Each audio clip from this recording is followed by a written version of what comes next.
explained a little bit about what you hope to accomplish if elected. Could you elaborate on anything else that you might want to elaborate on? Well, one of the things I've worked on over the last 3.5 years is trying to make the city more responsive to community concerns. One of the issues I've really pushed is transparency and communicating with the city, and also developing a mechanism where people have ordinary complaints like, the street lights out, or there's a pothole, or what's going on with the street in front of my house, or speeders, all the other issues that we at City Council hear, that there's a clear path for lodging a complaint and getting an effective response, or at least a timely response back. So I was really pushing for, it's actually a software program the city uses called Access West Sacramento. And what that does is it allows people to lodge a complaint over the internet. That complaint then is actually tracked through the system. It's allocated to a specific person on staff, and that person is responsible for clearing it, either getting back to the person definitely, but also seeing what the issue is and getting back to what the possible response is. And I think that's been a huge success, because a lot of these answers, frankly, I don't know. I have an idea of where the big projects are going, where renovation is occurring in town, but if someone asks me, well, what's the status of speed bumps on this particular street? Well, it's very easy for them to lodge this complaint with Access West Sacramento, get a response back, and then if they have an issue after that, then I'll get involved more directly. So that's been a big help. The other thing I've been doing, particularly over the last couple of years, is really trying to organize grassroots organizations to try to do things for themselves, because what's happened is that the city's budgets have continued to shrink and our services have continued to shrink. And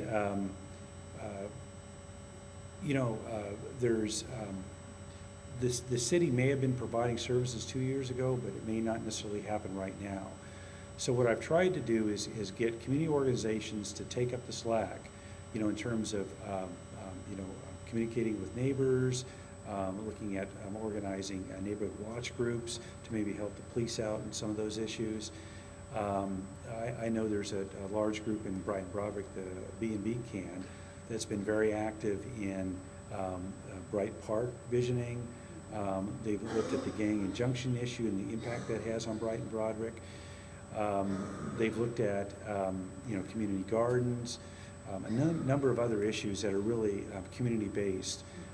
And then what's happened over time is there's been a partnership that's developed between the city and that organization. And there's organizations as well on the other end of town. There's the Main Drain Group that has been successful in helping install a walking path through what is a large drainage ditch that basically opens up another amenity to those people.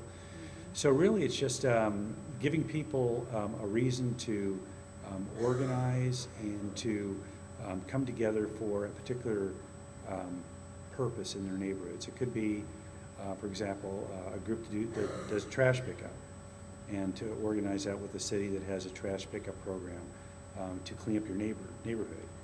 A lot of it is my push to have more engagement of the police in Brighton Broderick, because in my view, two of the main problems in Brighton Broderick are lack of opportunity for kids, and there was a breakdown of trust between the police and the residents.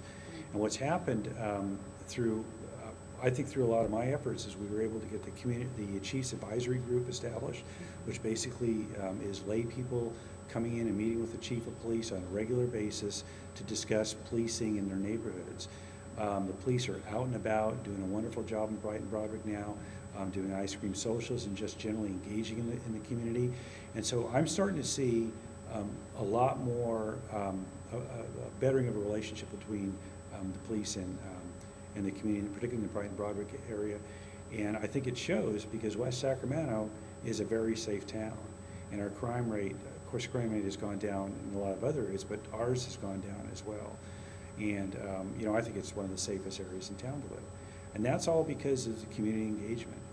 And I've maintained throughout the time I've been on council that my phone number is accessible. It's always published, 24/7 pretty much. accept calls, and I always return calls, and people know that. And that's important to people because city council is really a valve between a bureaucracy that really is kind of moving on its own and people that are frustrated by a bureaucracy moving on its own. So they need to have people like me to talk to that can go between the staff and their concerns and act as a safety valve in some situations, or just act as a means to communicate. Okay. Very good. And why should people vote for you? Well, I think they should vote for me because I think the good job I've done on city council for the last 3.5 years. You know, I've been the only council person that holds regular town hall meetings. I do 2 a year. And those are both in the north and the south side of town, and they're just everyone comes to that, and it's you know, what I do is I present what the current issues are in the city, and then just open it up for questions and comments.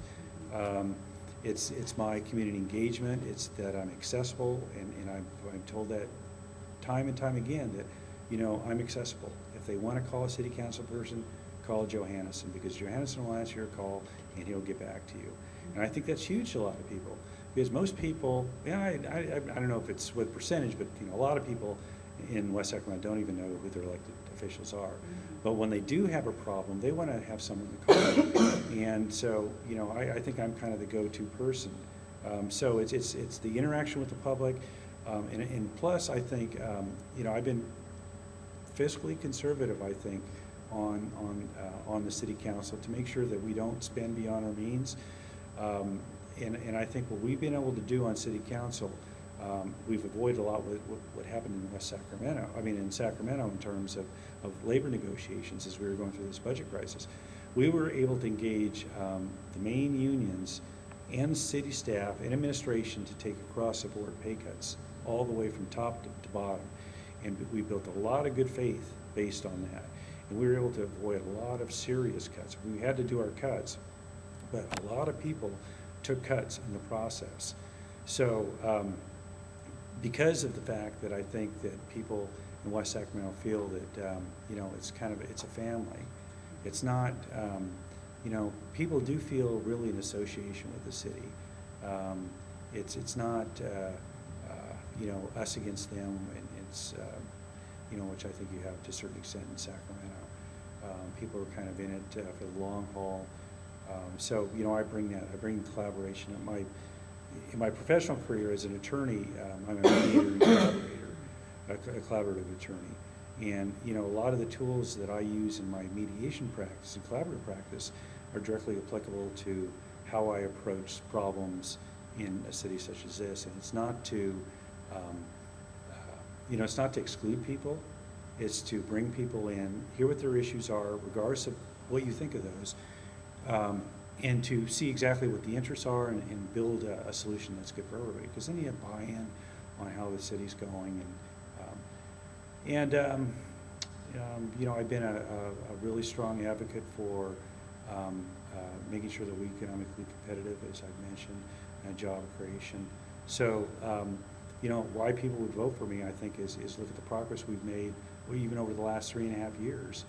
And, you know, there's 5 people out there. I'm not going to take responsibility for everything, but I'm going to take responsibility for being a part of that.